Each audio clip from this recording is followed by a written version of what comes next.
meu Mato Grosso do Sul, lindo, cheio de gente bonita. Muito prazer, eu sou a jornalista Eliana Fernandes e estamos no ar com mais um Sim, Você Pode. Este podcast, ou o que você preferir, esse videocast, esse mini programa, ele visa trazer até as mulheres, ou melhor, levar até as mulheres todas as informações pertinentes, todas as leis que estão em projetos, tudo o que ela precisa e deve saber sobre combate ao feminicídio, combate à violência contra a mulher, combate à violência contra a criança.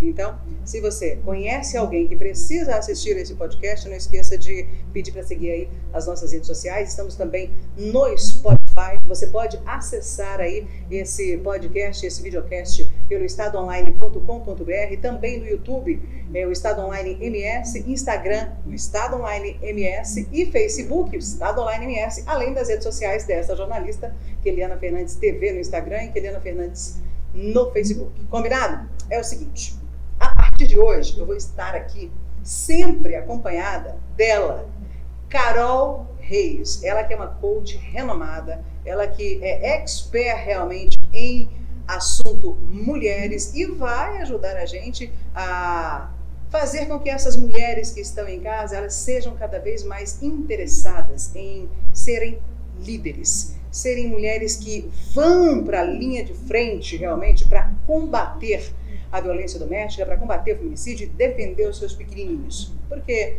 nada melhor do que a mulher realmente para tomar essa frente. Não adianta, né?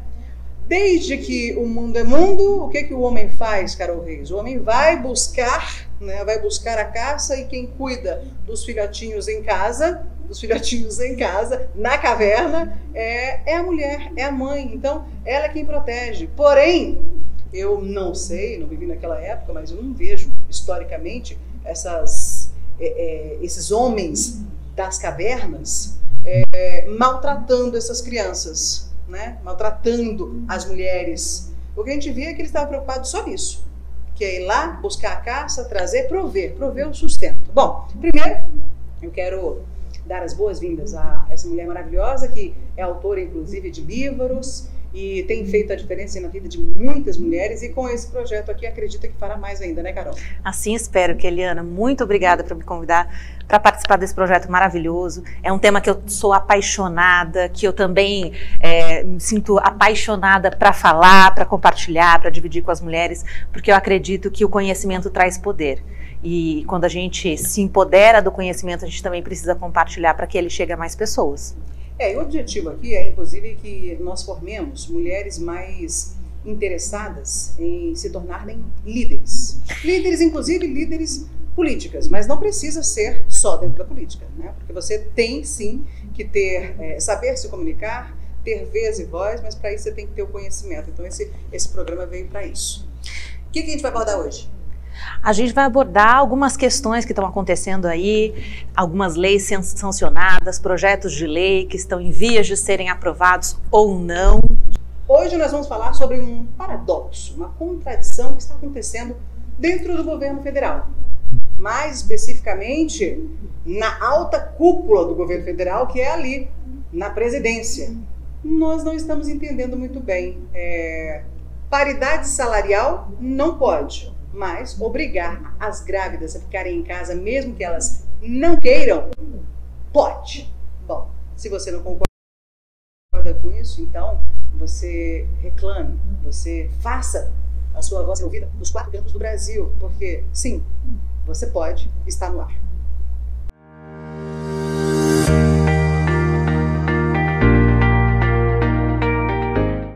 Lei 14.151.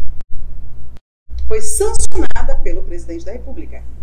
A partir dessa sanção, as grávidas, em épocas de pandemia, elas são obrigadas a ficar em casa, tá? A lei, ela veio como se fosse uma proteção, e é sim uma proteção às grávidas, porque infelizmente essa pandemia está levando muitas mulheres grávidas com seus bebês e os pais estão ficando sozinhos, é verdade. A lei veio para proteger. Porém, antes de você fazer uma lei, você tem que pesar todos os pormenores. Você não pode ir aprovando leis assim à torta e à direito no meio de uma pandemia, como aconteceu com essa lei. Por quê? O que aconteceu? Esta semana eu vi uma declaração de um empresário. Bom, eu não contrato mais mulher. Eu não contrato mais mulher, porque mulher ela pode ficar grávida a qualquer momento. E aí, a justificativa do presidente Bolsonaro para não sancionar, né, ou a dúvida, que ele colocou em dúvida, para não sancionar a lei de paridade entre gêneros, a antiga PL 6393, que em 2009 era assim, passou depois para ser um PL 130, e agora mudou de novo de nome, agora é a 1558, não é isso? Da paridade 1558, da paridade salarial. Eu tive que anotar, porque é uma história tão complicada. Foram mais de 10, 11 anos discutindo na Câmara, no Senado, e chegou lá o presidente não aprovou. Pelo amor de Deus, Carol. E aí? O presidente não aprovou a lei, dizendo que será que se eu aprovar essa lei aí, essa punição pros... Isso aí é a frase dele. Será que se eu aprovar essa lei, essa punição pros empresários, será que as mulheres não vão ficar desempregadas? Vai ter emprego para mulher? Ele disse para comentarem na live dele sobre isso, que ele ia pensar se ele ia sancionar ou não. Resultado é que ele não sancionou. E, numa manobra lá que a gente entende bem como é que isso funciona, o presidente da Câmara pegou o projeto de volta, entendendo o Lira, né? Entendendo que esse projeto precisava ser revisto porque mexeram no mérito. E isso não aconteceu. Keliana, eu vejo que tanto a questão da PL sobre a paridade salarial, quanto a lei que foi sancionada em relação às gestantes, ela traz à tona um discurso filosófico, que é do protagonismo das mulheres. Até quando homens tomarão decisões sobre a vida das mulheres, sobre a carreira das mulheres, o salário das mulheres, os corpos das mulheres?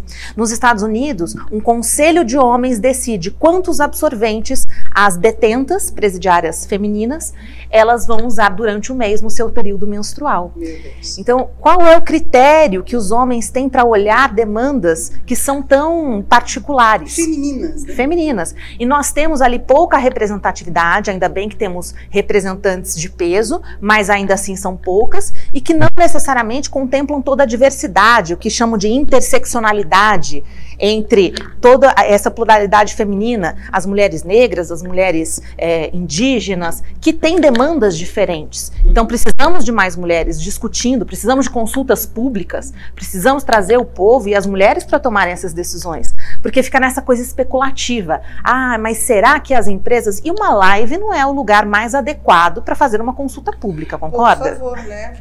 Numa mídia social, na rede social, comenta aí, dependendo do que você comentar, eu vou sancionar ou não. Parece aqueles desafios de youtuber. Se 100 mil pessoas comentarem, o presidente vai pintar o cabelo de verde. Daqui a pouco vai ser isso aí. Gostei. Gostei. Verde e amarelo, né? Exatamente. Brasil. Olha, Carol, eu fico realmente chateada, sabe por quê? Porque eu nunca fiz campanha pró-Bolsonaro, nem contra Bolsonaro, nem pró-Lula, nem pró-PT, nem contra Lula. Eu sempre fui uma jornalista assim, bem imparcial, até quando era candidata a deputada federal na última eleição. Não fiz campanha para ninguém, até porque eu não tinha certeza de absolutamente nada. Hoje, o presidente da República é também o meu presidente, é o seu presidente. Então eu respeito o que ele representa, respeito as pessoas que defendem ele com unhas e dentes. Mas não é porque respeito, não é porque enalteço alguns tipos de trabalho que ele vem fazendo junto com a sua equipe de governo, sempre tentando, a gente percebe que ele sempre tenta acertar, mas é isso que é a função do Poder Executivo realmente. Ele foi eleito pela maioria, tem que tentar agradar a maioria. Porém, quando você começa a olhar assim, o lado machista no Brasil, eu olho para o presidente Bolsonaro e penso assim, será que ele realmente não é machista? Porque ele diz que não é. Ele diz que não é machista. Mas essas duas decisões que ele tomou, eu não deveria ter sancionado a lei? Não é que você não deveria ter sancionado a lei. Você deveria também ter sancionado a lei da paridade, para ser coerente, porque não é incoerente isso. Enquanto você diz que está preocupado se a mulher vai ficar desempregada, porque os empresários vão ser punidos se cometerem um crime, que já é crime previsto, né, previsto mesmo na Constituição. Nós não podemos ganhar menos. Isso aí seria só uma forma de obrigar o empresário a cumprir algo que já existe, né, ter uma punição maior, que é para isso que serve aí os PLs. Ele não faz isso. Ele simplesmente coloca aí para a torcida decidir. A torcida não decide, ou decide, ele não gosta da decisão, e deixa um outro jogador vir pegar a bola e levar a bola para ele. Agora, em uma outra, não. Ele não pensou. Mas eu não estou entendendo. Eles, os senadores, os deputados, todos que votaram essa lei, eles ficaram felizes com a sanção. Mas será que 13 senadoras, 70 deputadas apenas nos representando, pensou que uma mulher grávida tem e deve decidir pela saúde dela e do bebê dela? Porque eu acho, sim, que a mulher tem que ter o poder de decisão sobre o que ela quer fazer. Desde que ela esteja vacinada, por exemplo, ela tomou as 2 doses, e as grávidas estão vacinadas, praticamente todas na maioria das regiões, mas mesmo que não estejam, creio eu que isso é uma decisão dela querer ficar em casa ou não, dela querer perder o emprego ou não. Você se meter nisso, você decidir por elas, como você falou, é um absurdo. E é um cenário de insegurança jurídica, tanto para a mulher quanto para a empresa. Porque teve essa MP 1045, que regula esse contrato que pode ser suspenso durante 120 dias, só que tem aí uma redução da carga do salário. Só que nesta lei que foi sancionada não pode haver redução. O problema da insegurança é como o empresário consegue prever, porque ninguém sabe quanto tempo vai durar a pandemia. Exatamente. E o problema real não está em deixar a grávida em casa ou não deixar a grávida em casa. O buraco é mais embaixo. Uhum. O problema está, a população não foi vacinada em massa como deveria ter sido, dentro do prazo que deveria ter sido. Hoje a gente tem, de novo, nos Estados Unidos, como referência, boas e ruins, né? Porque nenhum país é perfeito. Mas nós temos aí 35% da população vacinada e os eventos já liberados e as pessoas começando a viver a vida normalmente, podendo sair de casa sem máscara e tudo mais. Então, é uma cortina de fumaça, Keliana, porque no final das contas, se todo mundo estivesse vacinado amplamente, com acesso, e a gente estava falando até no intervalo, poxa, tudo bem, eu afasto a grávida, eu coloco ela em casa, mas e o marido? Pois é. E a mãe? E as outras pessoas da família? Então, vamos afastar todo mundo, porque ela continua em risco. De novo, aquele problema. Então, vamos fazer lockdown? Exatamente. Exatamente. Gente, é uma coisa tão incoerente, 2 pesos, 2 medidas. Justamente. Não consigo entender o que ele pensou. Não consigo entender. Se alguém conseguir, me explica aí. Pode falar comigo nas redes sociais aí. Keliana Fernandes TV no Instagram. Pode ser só no meu, tá? Aqui já sou eu, a jornalista falando. Eu não consigo entender. O que ele gostaria? Eu tenho certeza que a intenção realmente de todos foi proteger a grávida com o bebê. Ok. Mas isso também tem que partir da mulher, entendeu? Mas se essa intenção ela é real, você protege a família. Porque a família tem contato com a gestante. Assim como você protege o idoso. Então não adianta você ter uma pessoa economicamente ativa, que está saindo para trabalhar todos os dias, sem vacina, e aí está o idoso dentro de casa. São coisas que são incoerentes, Keliana. E não adianta você resolver um problema e achar que aquilo lá são problemas complexos. Não existem respostas simples para problemas complexos. E eu tenho uma teoria, você falou, não imagino.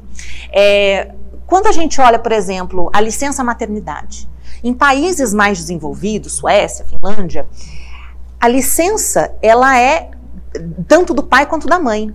São 6 meses para cada um. Então, esse primeiro ano de vida da criança, ele é alternado. A mãe fica 6 meses, o pai fica 6 meses, eles escolhem e os dois têm a licença. Quando eu coloco essa licença para o pai, também uma licença estendida, eu tiro essa desvantagem da mulher. Por quê? Porque ser pai, ser mãe, implica no mesmo tipo de licença. Então, este raciocínio, de novo, é um raciocínio de colocar a mulher numa estrutura social de onde ela é a única responsável pela família, pela criação dos filhos, por cuidar da casa. Eu, assim, não sou tão radical de colocar o pai também junto 6 meses, todo o dia, mas eu falo que pelo menos ele tenha a permissão, né, ele possa participar meio período, além da noite, né? Eu tô pensando aqui, partindo aqui do impacto econômico que realmente isso causaria. Porque se toda vez que uma mulher der à luz, o homem que estiver trabalhando tiver direito a ficar 6 meses, o dia inteiro, e ainda recebendo do governo, ou melhor, do empresário, que não é do governo, né? Aí fica complicado realmente. Porém, no meio período, não dava nenhum impacto, ninguém ia perder emprego por isso. É só você fazer horas corridas, não ia atrapalhar e ajudar bastante. Eu falo assim, é isso aqui, é discussão. Você coloca um ponto de vista, eu coloco outro, sempre em prol de defender a vida, porém respeitar também a mulher num todo. Mas se nós não tivermos mais mulheres ou mais pessoas pensando como as mulheres, pensando com o coração, com a sensibilidade, com a emoção, que é o que eu acho que está faltando lá no Congresso Nacional. Acho que está faltando isso. Esse tema da licença ele é controverso porque a gente tem dados de que empresas que têm mais benefícios, auxílio creche ou a creche dentro da empresa, que dão mais benefícios para as mães, elas têm índice de produtividade e de lucratividade maiores. Muito maior, é verdade. Então existe essa crença de que quando eu dou qualidade de vida para o funcionário, eu estou pagando para ele ficar em casa e aí eu estou sendo onerado enquanto empresário. Só que os dados comprovam o contrário, que aquele funcionário que tem qualidade de vida, que é respeitado em sua essencialidade humana, como ser social, humano, mãe e família e tudo mais, esse funcionário ele é mais engajado e, portanto, mais produtivo. Justamente. E, no final das contas, é óbvio que a empresa não é um projeto social para fazer caridade para os funcionários. Ela é uma instituição com fins lucrativos. Então, que não se tome essa decisão simplesmente porque somos bonzinhos. Eu duvido que essas empresas tomam, porque somos bonzinhos. Sim, elas têm seus valores culturais, organizacionais, mas elas também estão olhando para a produtividade. Elas não fazem isso à toa. Por que existem benefícios na empresa? Por que tem empresa que paga academia de ginástica, terapia durante a pandemia? Porque isso impacta sim no resultado, porque eu preciso. Empresas são feitas por pessoas. Empresas de sucesso são feitas pelas pessoas certas, engajadas no lugar certo, que querem estar ali, que têm senso de propósito. Então existe aí uma especulação, um mito de que a empresa que vai perder dinheiro, etc. Isso é uma limitação também do empresariado, que precisa ser superada para que ele pare de pensar de um formato medíocre e adote um pensamento de empresa grande, para que ele possa crescer na mesma proporção. E aí não dá para ter esse tipo de mesquinharia, esse tipo de pensamento que não é coerente com a realidade. É claro que a questão da licença maternidade e paternidade, a gente está entrando também num escopo cultural. A gente está falando de países onde a desigualdade de salário, de atividades domésticas, ela é mais igualitária. Os homens são mais ativos, tem menos. A mulher no Brasil, ela tem 4 vezes mais o trabalho, mais tempo no trabalho doméstico do que o homem. Então a gente tem uma grande jornada aí até chegar nesse momento. Não adianta eu dar 6 meses de licença paternidade num país que tem um abandono parental que nós temos no Brasil. Exatamente. Que nós temos milhões de crianças sem o nome do pai na certidão de nascimento. Então é todo um processo, por isso que eu disse. Não existe solução simples para problema complexo. Não é isso que vai resolver o problema da gestante. E isso não resolve a economia, Keliana. A gente tem que falar sobre isso. Será para as gestantes, se elas querem ficar em casa? Eu acho importante que a gente tenha espaços como esse para que as mulheres se eduquem. Porque Thomas Hobbes fala que o homem é o lobo do homem. Que o homem é um ser perverso e que ele não vai abrir mão do poder. Então, se as mulheres, que são mais da metade da população, aqui no Brasil. Você falou, o presidente pergunta, mas ele é um representante do povo. Exatamente. E este povo, mais da metade, são mulheres. Então, elas têm que ser consideradas, não sob o espectro do que o homem pensa que a mulher quer, e sim de perguntar ativamente. Só que a gente também precisa capacitar as mulheres para que elas saibam o que elas querem. Porque muitas também não se colocam nessa posição protagonista porque elas não têm informação suficiente. Mas então, esse é o nosso objetivo. Exatamente, espaço. Nós estamos fazendo assim, você pode. Para que você realmente tenha conhecimento de tudo que acontece à sua volta. Porque as mulheres, elas se envolvem tanto no trabalho delas, que na maioria das vezes não é relacionado à informação, né? Não é relacionado à política. E não adianta, porque tudo se resume em política. Tudo se resume em política. A nossa vida é decidida hoje. A nossa vida, presta bastante atenção, A vida das mulheres é decidida entre 513 deputados federais lá em Brasília e 80 senadores lá em Brasília, e tem mais o presidente da República. Eles decidem. Aí, lá dentro do Senado, nós temos 13 senadoras, 13 mulheres, guerreiras, ferrenhas. Eu sou fã da bancada feminina do Senado Federal. Sou fã. E aí temos mais 70 deputadas federais, 70 ou 71, não me lembro exatamente o número, mas 70 deputadas federais. 70, no universo de 513. O que essas mulheres estão fazendo de barulho? Você imagina se nós tivéssemos mais 70, pelo menos? Se nós tivéssemos mais 13 senadoras, entendeu? E nós temos números para isso, como você disse mesmo. Disse muito bem. Nós somos mais de 50% da população. Aí, mas por quê? Que nós não temos um número decente de mulheres lá no Congresso Nacional decidindo a nossa vida. Qual é o motivo? Eu queria saber. Eu tenho uma teoria, então não é validada, mas minha teoria interna aqui. Acho que tem muito a ver com síndrome de impostora. A mulher, ela tem essa consciência de que se eu não estou preparada para isso, então você me convidou para participar desse projeto. Aí eu penso aqui internamente. Posso falar que sim, mas estou aqui pensando internamente. Puxa, mas eu nunca fiz isso, mas eu nunca apresentei um programa, eu nunca estive nesse ambiente, eu não estou capacitada para isso. No mercado de trabalho, quando a mulher não atende 100% dos requisitos da vaga, ela nem manda o currículo. E o que eu percebo é, as mulheres sentem que elas precisam se qualificar mais para pertencer aos espaços de poder também. Então ela não se candidata porque ela não se sente apta. E no final das contas, se a gente olhar os homens, eles não se preparam tanto para ocupar esses espaços, eles simplesmente vão, porque eles são mais arrojados, e a gente tem que dar o mérito também a quem tem esse mérito. Claro.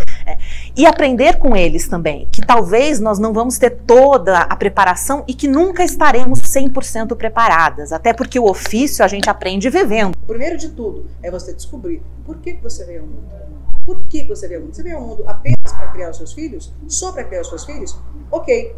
Então, só para criar os seus filhos, você também tem que ser líder. Só para criar os seus filhos, você também tem que entender o que está acontecendo no mundo à tua volta. Porque se você vai criar os seus filhos de uma forma que você, sem conhecimento, vai passar para ele algo errado, você não está fazendo bem o teu papel. Então, em qualquer área que você trabalhe na vida, você precisa se arriscar sim, sem medo de julgamento. Sem julgamentos. Muito importante o que você disse, porque somos mais da metade da população e mães da outra metade. Então é nosso papel também, enquanto mães, capacitar essas crianças que estão vindo ao mundo. Eu não posso me alienar e dizer assim, não gosto de política. Política não é para mim, não quero saber desse assunto. Se você reclama do preço do arroz, isso é política.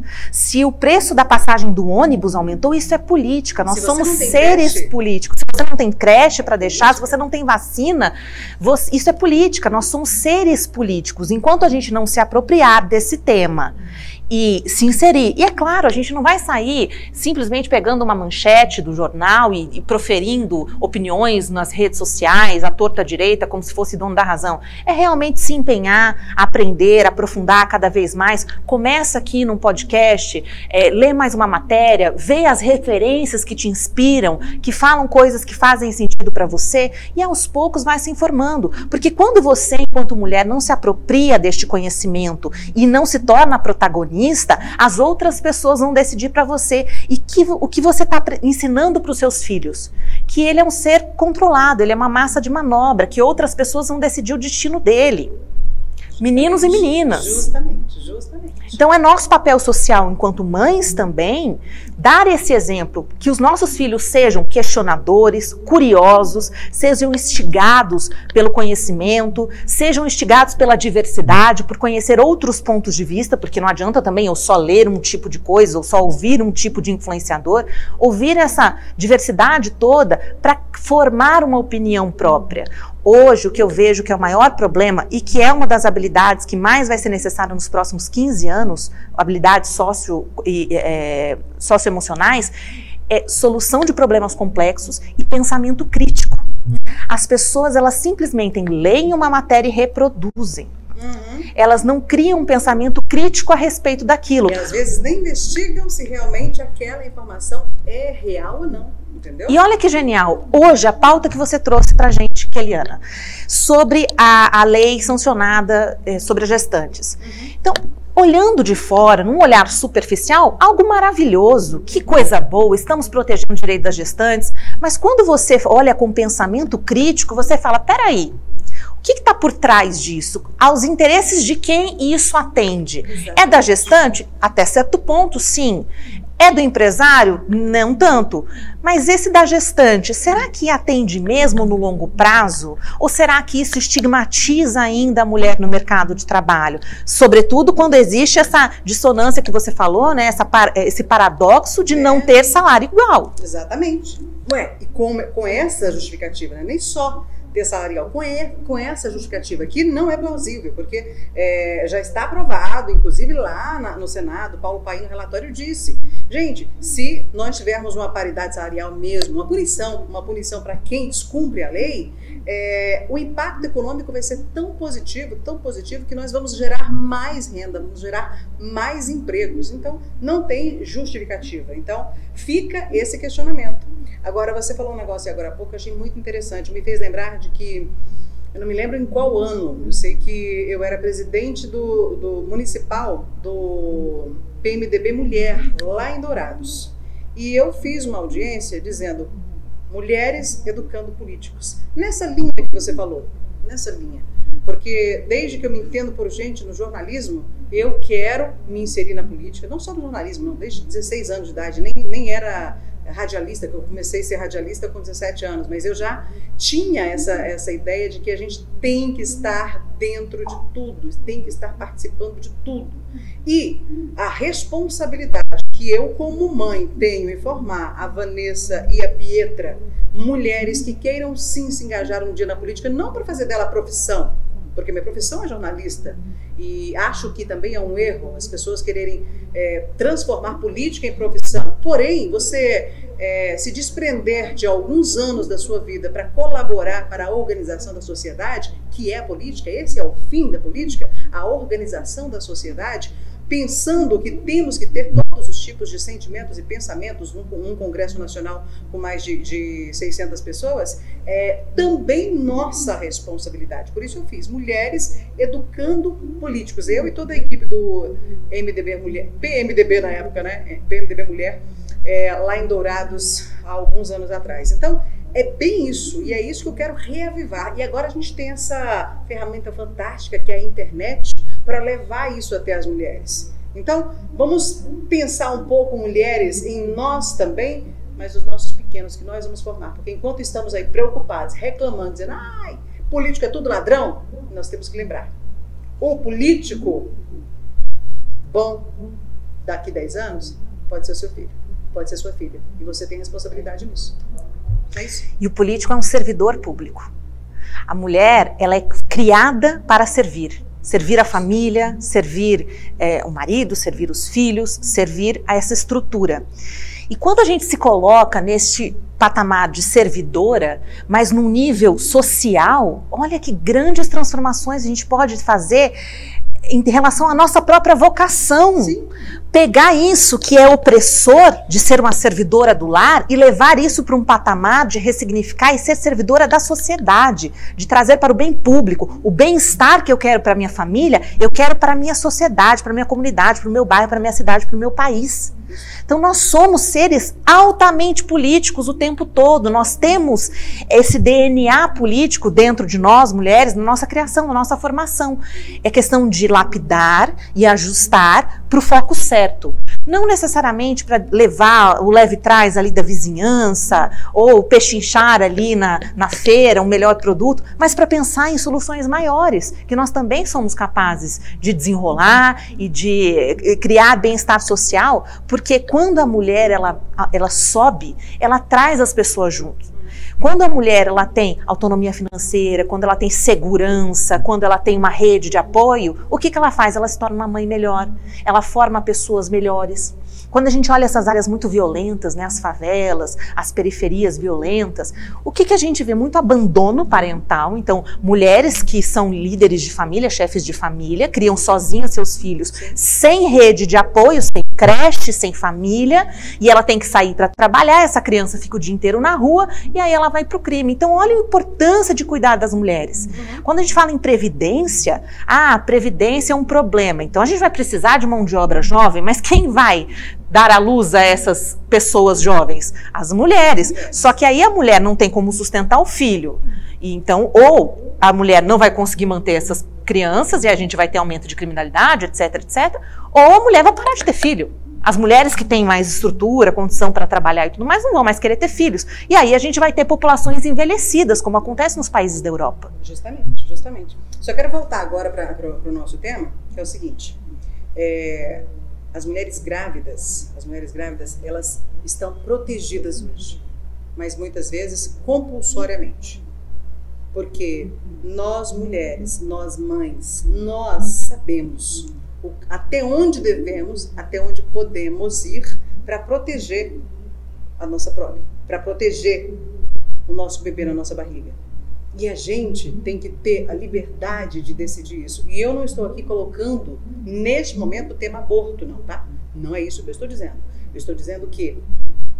E tem diversos empresários que estes ouvidinhos aqui ouviram dizendo que eu não contrato mulher grávida. Aí sim. Ou melhor, não contrato mulher. Não é nem isso, não é mulher grávida, não. Mulher grávida eles já não contratam mesmo hoje. Isso também é um erro, porque gravidez não é doença. Se a mulher tem uma gravidez de risco, ela realmente fica em casa, ela não quer ir trabalhar. Se a mulher se acha em risco, não é uma lei, não é o presidente sancionando lei, não é uma lei que vai falar que você tem que ficar em casa, que ela vai ficar em casa. Vai, porque não vai ter outro jeito, que o empresário não vai arriscar levar uma multa, né? Mas, e aí? Cadê o nosso poder de discussão sobre isso? Na hora da gente conversar com o patrão, é melhor pra gente? É melhor pra gente? Oba! Mas, infelizmente, a gente sabe que isso sim, essa lei sim, pode impactar muito, pelo menos durante a pandemia, a contratação das mulheres. E será que isso não pode ser um retrocesso? As mulheres já são as mais impactadas economicamente na pandemia. Pois é. São as que mais tiveram queda de renda, são as que mais foram tiradas dos empregos. Exatamente. Elas são as que menos tiveram recolocação profissional durante a pandemia, porque, de novo, todo o trabalho doméstico, cuidado das crianças, é esperado única e exclusivamente das mulheres. Exatamente. E aí não tem escola, a criança não pode voltar para a escola, tem que ficar em casa, a escola está fechada, a creche está fechada, essa mulher não tem quem deixar. Ou seja, é um problema impossível, a gente fica girando em torno das mesmas coisas há séculos. E eu vejo pequenos, assim, doses homeopáticas de evolução, que me desanimam e que às vezes me dão gás. Eu falo, não, estamos avançando, mas às vezes eu falo, que cinismo, estamos avançando nada, estamos retrocedendo, já era para estar muito depois. Então eu fico neste conflito interno, sabe, Keliana? Sinto também essa revolta às vezes de falar, puxa, porque no final das contas não é direito só das mulheres, é um benefício da sociedade, é um incremento de 26% do PIB mundial, paridade salarial, é uma questão econômica. É uma questão de homens e mulheres. É uma questão desses homens que vão amanhã estar no poder. Quem são as mães? Como eles foram criados? Qual foi o lar que eles tiveram? É uma questão de repensar papéis sociais, que não está tudo bem um homem abandonar uma família e a mulher não poder trabalhar fora. E dar o peso certo para as coisas certas. Então, a gente não vai falar hoje sobre feminicídio, mas, poxa, olhar a mulher como um ser humano, não como um objeto ou como um ovo, uma chocadeira ali para parir filhos e cuidar de filhos. Mas é exatamente isso que eu estou entendendo, entendeu? É isso que eu estou entendendo, é isso que eu estou com medo. Para mim, essa lei, ninguém pensou a respeito dessa lei dessa forma. E talvez nem as próprias deputadas ou senadoras, eu não acompanhei como é que foi esse projeto realmente, quem foi que propôs, eu não sei exatamente, só sei o que está na lei aqui, que eu achei simplesmente assim, peraí, deverá, ok? E deverá não explica nada. É compulsório mesmo? E aí eu perguntei para uma assessora de deputada se isso aqui realmente é compulsório. Se a mulher quiser ir trabalhar, ela não pode? Não. Ela não pode. Aí é o que eu disse que é a insegurança jurídica. Vamos dizer, a mulher quer trabalhar, mas a empresa não vai se colocar numa situação dessa, passível de contencioso trabalhista depois, porque a mulher quis e aí depois ela vai lá e entra na justiça e fala, você deixou eu trabalhar, etc. A empresa não vai se colocar nesse risco. Justamente. Então, por mais que não esteja escrito na lei, compulsório, é compulsório. Aí um projeto igual a paridade salarial foi discutido durante praticamente 12 anos, não foi sancionado. Agora, um projeto vindo a toque de caixa, no meio de uma pandemia, não pensa nisso. Será que não pensa mesmo? Fica a pergunta. Obrigada, Carol. Eu que agradeço, Keliana. Valeu, gente. Beijo. Fui.